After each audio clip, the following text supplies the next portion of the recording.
que el templo fue destruido y pararon todos los sacrificios y todo lo que se hacía.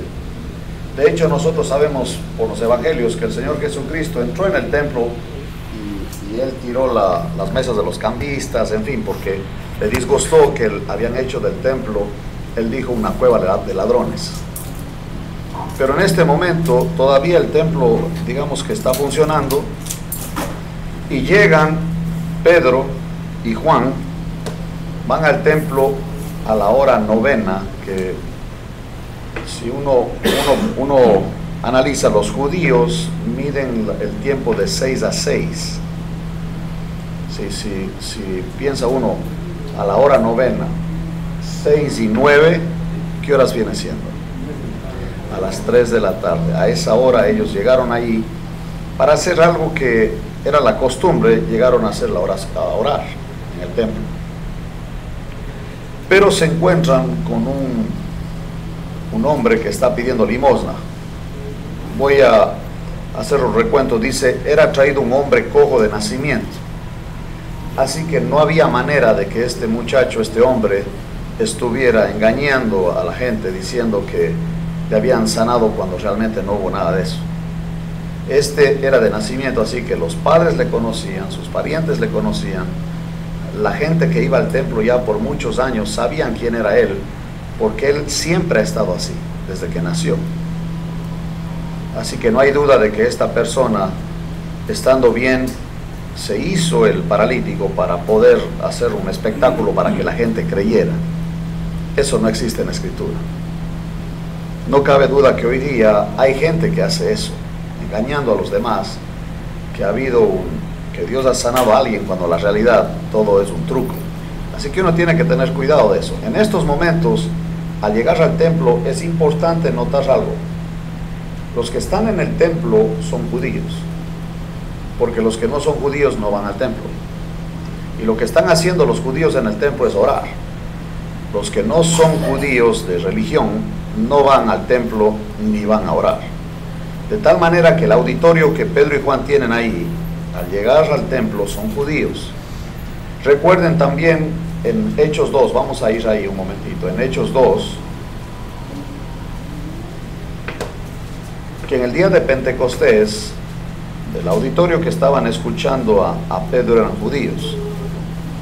Otra vez el mismo caso de Hechos 2. Lo que ocurrió en Hechos 2, el cumplimiento de una parte de la profecía de Joel, fue para los judíos. Nosotros los gentiles no entramos en esto. Las señales de estas sanidades y todo que se hacía en aquel entonces fue para que los judíos se dieran cuenta que los discípulos de Jesús realmente tenían el poder de Él, porque Jesús les había dado ese poder para hacer este tipo de milagros, si ustedes quieren, aunque ellos mismos no eran los que hacían el milagro, sino Dios, y Dios les usaba a ellos. En la Biblia, miren conmigo, vamos a 1 Corintios 12, vamos a ver ahí. Ahí se habla de lo que les conocemos nosotros como los dones espirituales. En 1 Corintios 12, 26, esas son capacidades sobrenaturales que Dios da a las personas para hacer algo que Él quiere hacer, pero Dios les usa a ellos, nada más. No es que la persona tiene esa capacidad de hacer eso, no es que el hombre decide hacer eso, simplemente Dios le usa a una persona. No hay ningún hombre en este planeta, ni ha habido, que sane. El único es Dios, que use a un hombre que ora o que en el nombre de Jesucristo hace algo para que la persona reaccione o se sane. A Él no le da el crédito de que Él ha sanado a nadie. Así que si ustedes oyen a alguien que dice que Él viene a sanar, de por sí ya esa declaración es falsa. Y obviamente ni el mismo que está haciendo eso ha entendido, porque no es el hombre el que sana, sino Dios. Entonces aquí en 1 Corintios 12 hay una lista de dones, y dice aquí, de manera... Bueno, voy a leerse el 27, 12, 27. Vosotros pues sois el cuerpo de Cristo y miembros cada uno en particular. Y a unos puso Dios en la iglesia primeramente apóstoles, ellos son los que están en el templo ahorita.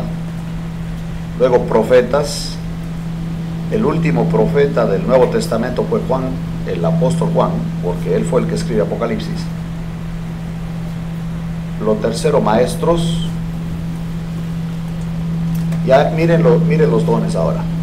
Sí, hasta ahora hemos visto lo que son ministerios.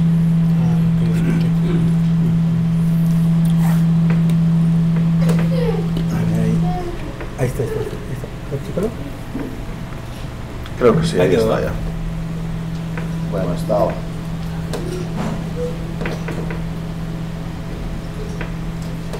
Y luego dice él aquí,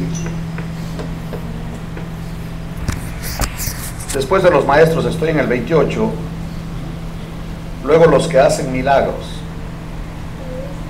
después los que sanan, los que ayudan, los que administran, los que tienen don de lenguas. Y entonces él hace preguntas, ¿son todos apóstoles? ¿Son todos profetas? ¿Todos maestros? ¿Hacen todos milagros? ¿Tienen todos dones de sanidad? ¿Hablan todos en lenguas? ¿Interpretan todos? Obviamente no. Así que no es que es otra de esas enseñanzas de que si una persona no habla en lenguas, no tiene al Espíritu Santo, tampoco tiene base bíblica. Pues regresando al libro de los Hechos, tenemos nosotros ahí a Pedro y a Juan que vienen en el nombre de Jesús y están entrando en el templo.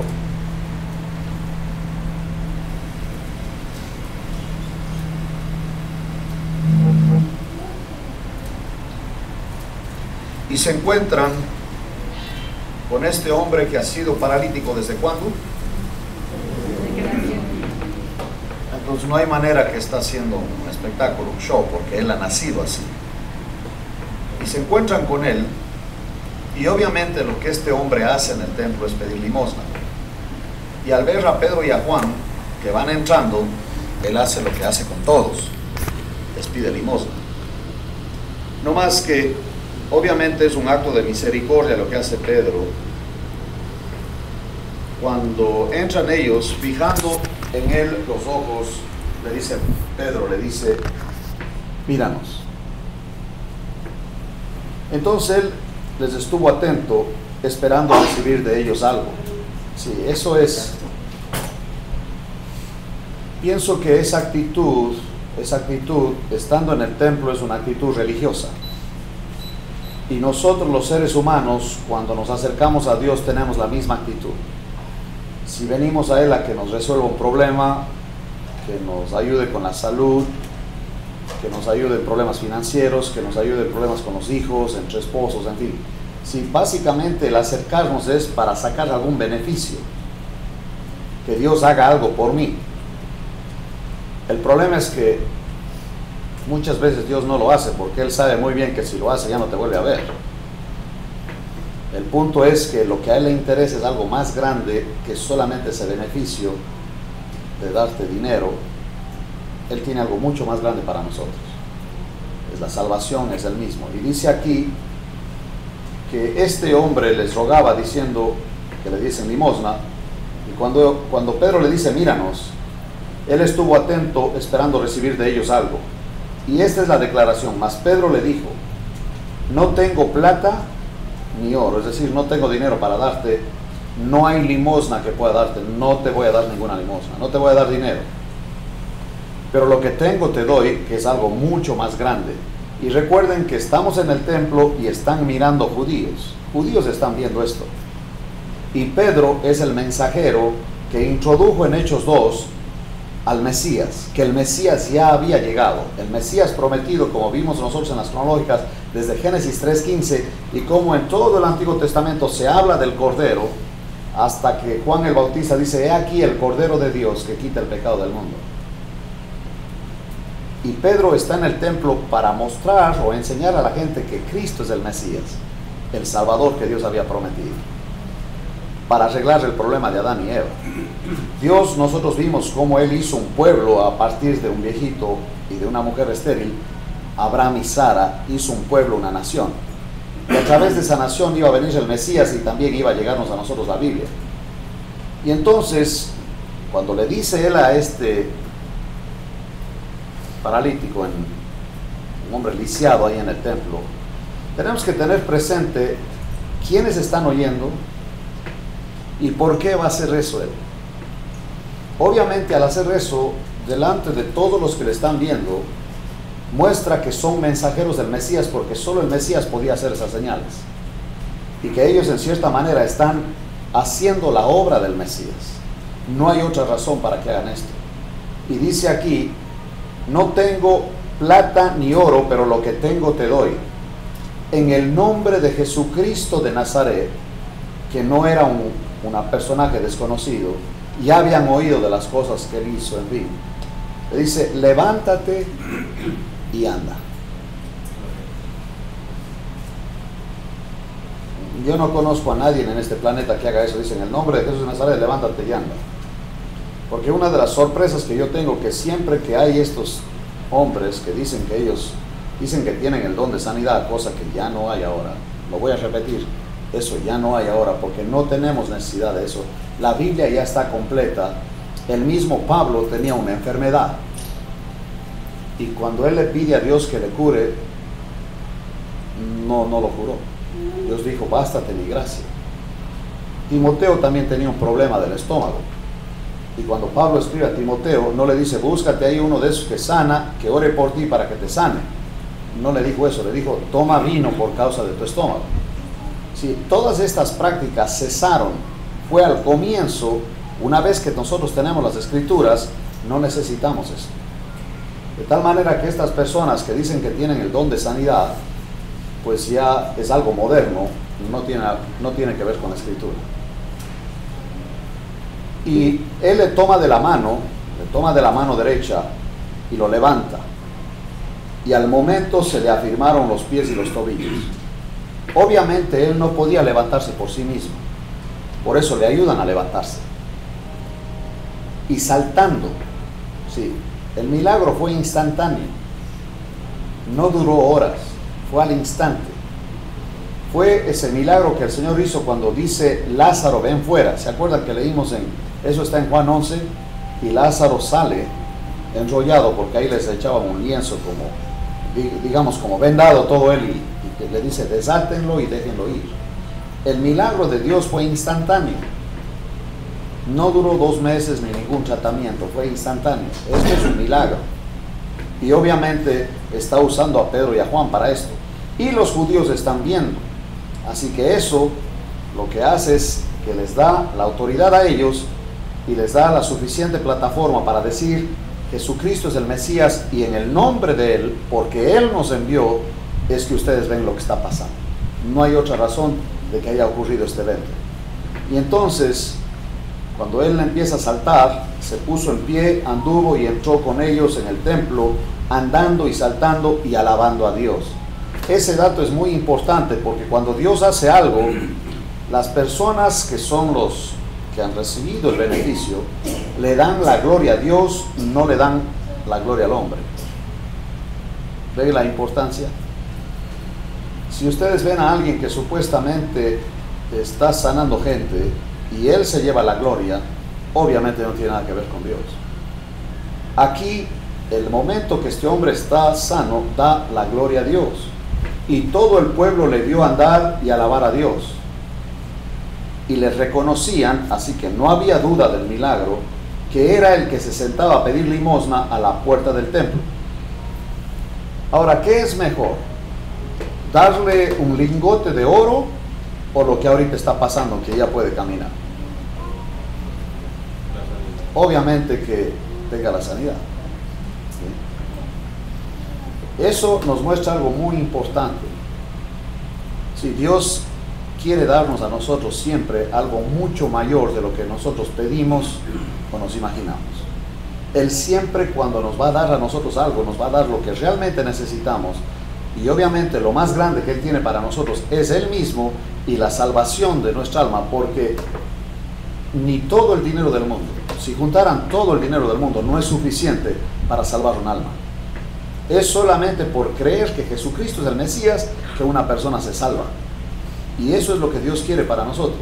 Ahora, Que este hombre esté saltando y esté haciendo lo que hizo, obviamente repercute en todos los que están viendo esto. Y la pregunta es, ¿y estos hombres quiénes son? Y uno diría, pues eso va a hacer que la gente crea, ¿no?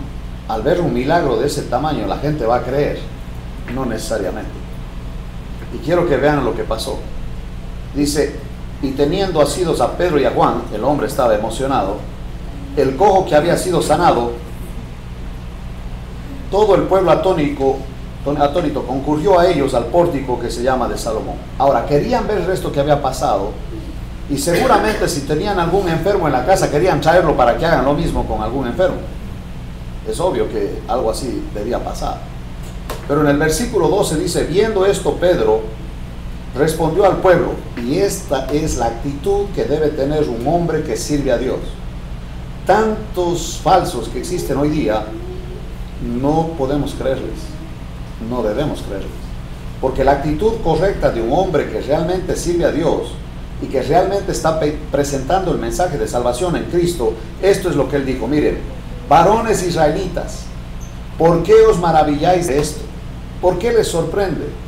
¿O por qué ponéis los ojos en nosotros? ¿Ve el problema? Como si por nuestro poder o piedad hubiésemos hecho andar a este. Él reconoce que esto no es un asunto de Pedro, que esto no es un asunto de Juan. Él le da el crédito al que debe tener el crédito. Dice, el Dios de Abraham, de Isaac y de Jacob, que eso es muy importante porque muchas veces hemos hablado de esto ya.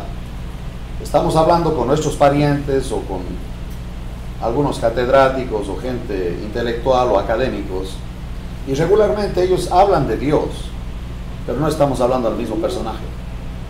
Detrás de la palabra Dios hay una persona, así como Wilson, que es mi nombre, es la etiqueta de la persona que soy yo. Así que detrás del nombre hay una persona. Entonces, yo lo que me doy cuenta es que la gran mayoría de personas que nos rodean, la gente de la televisión, los brujos, los comentaristas, los periodistas, cada vez dicen que Dios les bendiga. Y la única pregunta que yo tengo es de quién están hablando. Porque no están hablando del Dios de la Biblia. Y Pedro va a recalcar de quién él está hablando. Por eso dice él, el Dios de Abraham, de Isaac y de Jacob. Y es muy importante mencionar esto porque él está en el templo. ¿Y qué personas están en el templo? ¿Quiénes son los que están ahí? Judíos. Ellos sí sabían que Israel empezó con Abraham, porque Abraham tuvo un hijo. ¿Cómo se llamó el hijo de él? Isaac. Isaac tuvo dos hijos. ¿Cómo se llamaban? Esaú y Jacob. ¿Y Jacob tuvo cuántos varones? Que son las 12 tribus de Israel. Entonces, cuando él menciona el Dios de Abraham, de Isaac y de Jacob, está hablando del Dios de la Biblia que hizo promesas a Israel. Nosotros los gentiles entramos por gracia, pero esas promesas no eran para nosotros. Sí, la promesa fue que a través de Abraham iban a ser benditas todas las familias de la tierra, pero en primera instancia nosotros no teníamos ninguna de esas promesas. Miren conmigo en Efesios, vamos a Efesios 2.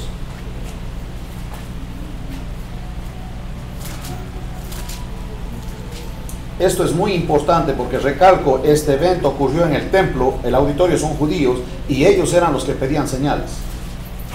Tratar de copiar este evento en un recinto que no es el templo, porque oigo a personas que dicen, no, voy al templo.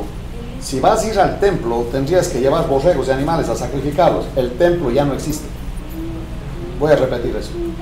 Entonces decir que voy al templo básicamente ya no encaja en estos días, porque el templo ya no existe. Ya no estamos bajo la ley, ya no tenemos que hacer sacrificios. Quizás ahora vamos al lugar donde la iglesia se reúne, porque la iglesia no es el edificio, somos nosotros. ¿Entiende eso? Entonces ese dato es importante. En 2:11 del libro de Efesios, miren lo que dice ahí. Por tanto, acuérdense, dice Pablo a los de Éfeso, que son gentiles, que decir que no son judíos. Acordaos de que en otro tiempo, vosotros los gentiles, y ahí entramos nosotros porque no somos judíos, en cuanto a la carne, es decir, nuestra ascendencia, no venimos de Abraham, básicamente es el punto. Erais llamados incircuncisión por la llamada circuncisión hecha con mano en la carne, que eso era la promesa que Dios hizo a Abraham, y Abraham fue el que empezó con esto de circuncidar a los varones.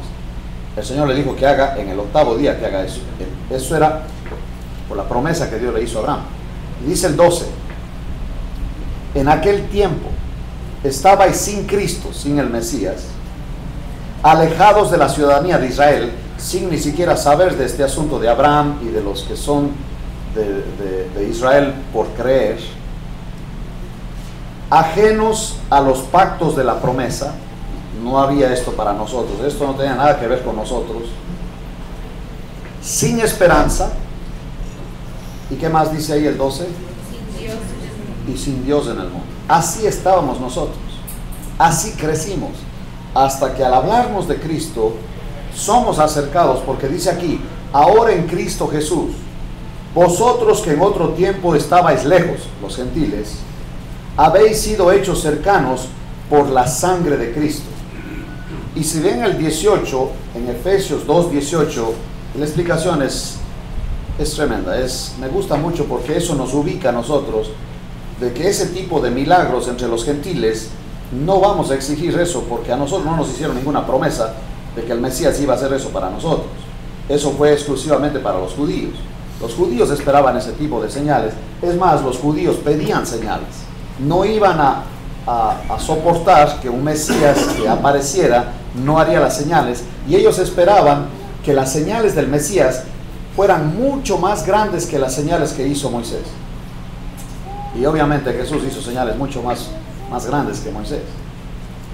Dice aquí en el 18: porque por medio de él, está hablando del Señor Jesús, los unos y los otros, está hablando de gentiles y judíos, tenemos entrada por un mismo espíritu al Padre. Ahora nosotros ya no somos extranjeros, como dice el 19, así que ya no sois extranjeros ni advenedizos. ¿Sabe lo que quiere decir la palabra advenedizo? Para que me entiendas, un arrimado. Cuando usted encuentre un arrimado, dígale: oye, tú eres un advenedizo. No le va a entender. Pero ya no somos advenedizos, ¿sí? Ya no somos extranjeros, sino conciudadanos de los santos, esto es muy importante, y miembros de la familia de Dios, en donde ya no hay diferencia, ni judío, ni gentil, ni griego, ni hombre, ni mujer, ni esclavo, ni libre. Ya no hay diferencia. Todos ahora en Cristo somos iguales. Y entonces, regresando al libro de los Hechos, tenemos que entender lo que está pasando ahí. El auditorio son judíos, las señales son para los judíos, cosa que no era, ninguna de esas promesas era para nosotros. Y entonces lo que Pedro quiere compartir es a judíos en el templo de que Jesús es el Mesías y que ya llegó el Salvador. De tal manera que repetir esto en un ambiente gentil sale sobrando. Y muchas de las cosas que se hacen hoy día son fraude. Yo recuerdo a un amigo mío, traumatólogo, que donde él va, donde se reúnen, que obviamente no es una iglesia, sino es como un centro donde se ofrecen experiencias religiosas, básicamente. Está de moda entre los cristianos, entre comillas, ¿no? Pues son auditorios enormes, se pide un teatro, se agarra un auditorio enorme y se presenta un espectáculo regularmente. La alabanza, los cánticos pegan a las emociones, cosa que es peligroso, porque una persona que está basada su vida en las emociones no va a durar. Sí, por eso, al estudiar la Escritura, la fe es por el oír. ¿Y oír qué? La palabra de Dios. Tenemos que conocer la palabra de Dios, porque la fe está basada en lo que dice la Biblia, no en cómo yo me siento. Y entonces, en este auditorio, uno de los líderes ahí, supuestamente vino uno de estos que sanan, porque así hablan de ellos, y sanó a un muchacho que efectivamente tenía una pierna más larga y la otra más corta. O sea, el muchacho cojeaba por eso. Tenía que usar un zapato ortopédico porque sí, una pierna era más larga que la otra. Y supuestamente, dice uno de los líderes ahí, que Dios había sanado a este muchacho. Pero este amigo mío, que es un médico, él es traumatólogo, y viendo que no pasó nada, la mamá va con él y dice, oiga, verifíqueme esto que me dijeron el domingo en la reunión. Obviamente él le hace radiografías y todo eso, y nada, él seguía con el problema. Y yo le digo a mi amigo, ¿y no te da vergüenza a ti? ¿No tienes vergüenza de promover algo que efectivamente no ha ocurrido y decirle a la gente que se ha pasado? Dile al hombre que lo dijo que se retracte y diga que no pasó nada, que el tal sanador no tiene nada. Él no lo iba a hacer. Pero ese día fue el último día que estuvo como parte de ese movimiento religioso. Se retiró. Le digo, tú deberías tener vergüenza de ser cómplice de mentiras a la gente, porque están engañando a la gente. Eso no vamos a aceptar. No cabe duda que Dios puede sanar a una persona. Mi nombre es Milagro Campo Verde. Si ustedes no saben lo que me pasó, pues yo te explico. Pero me dejó aquí una señal el Señor. ¿Ves esto que tengo aquí? El neurocirujano me dice a mí que mi nombre es Milagro, me dice, así me llama él, Milagro, el Señor Milagro, porque Dios sí puede sanar si Él quiere, pero de que haya una persona que tenga el poder para hacer eso, eso no existe. Esto fue único para el comienzo de la iglesia y tenemos que ubicarnos. Eso es muy importante, ¿ok? Entonces, insisto, el ambiente aquí son judíos, es en el templo. Este muchacho era paralítico ¿desde cuándo?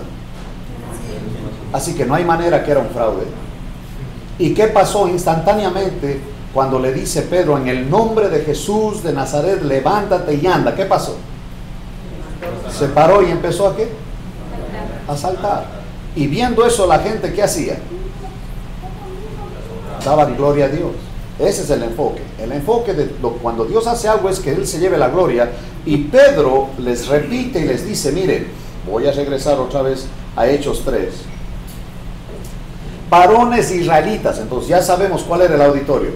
Varones israelitas. ¿Quiénes son los varones israelitas? No dijo varones mexicanos, varones americanos. No dijo así. Dijo varones ¿qué? Entonces el auditorio, ¿quiénes eran? Judíos que pedían señales. Tenemos que ubicarnos en esto. El libro de los Hechos es muy importante para esto. Varones israelitas, ¿por qué os maravilláis de esto? Pues ¿qué les sorprende a ustedes? ¿No han oído de lo que el Señor Jesús hizo? Pues nosotros estamos sirviéndole a Él. Y dice Él, ¿o por qué ponéis los ojos en nosotros? Como si por nuestro poder o piedad hubiésemos hecho andar a este. El Dios de Abraham, de Isaac y de Jacob, y ellos entienden muy bien de qué está hablando Él, porque son judíos los que le están oyendo. Esto Él no lo diría a gentiles. Si de hecho Pablo tenía un ministerio para gentiles y Pedro tenía un ministerio para judíos.